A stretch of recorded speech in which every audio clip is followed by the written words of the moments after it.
pitho, koro geno keyo mabup kod kwe mochwere.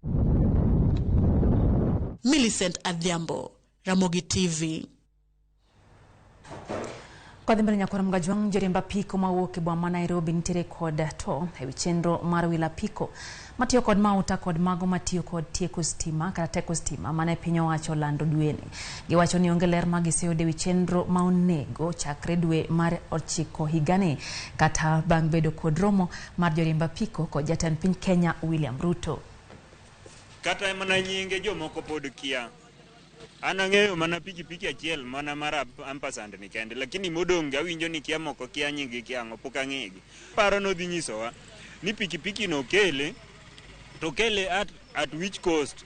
Odhi cost to how much? To an narito no wach kata ni to en ong'e bet kata en nokia bech pikipiki no ni en pesa di to oringo nade to tiyo nang'o.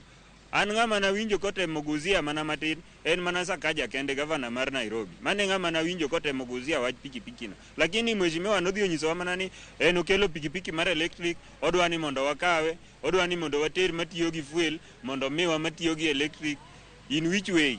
Be pogi nyisowa ni wabiro tiyo gi pesa di mar keto stima manyalo chajo ni betri no. To betri no kati chaje still tijwa mwatiyo Nairobi ka nigi tich mar apiko sana. Keche yudo ni waringo kilomita 200, kilomita 300 kigo kwan kibedo piny mos. To mar electric ni iringo go 80 kilomita en osetho. Odwaro ni dhi charge. Ero no ngiswa ni idwa kirnwa go every stage dhi bedo gi car charging. Wapod wakia method mane magidwa tiyo go mar dhi keto chargings ginene stages. Kuhusu hizi mapikipiki nimesikia tu matufununu ati utakuwa unabadilisha, unapeleka hii hapa mafuta unapewa hii electro, lakini mimi sitaki hiyo.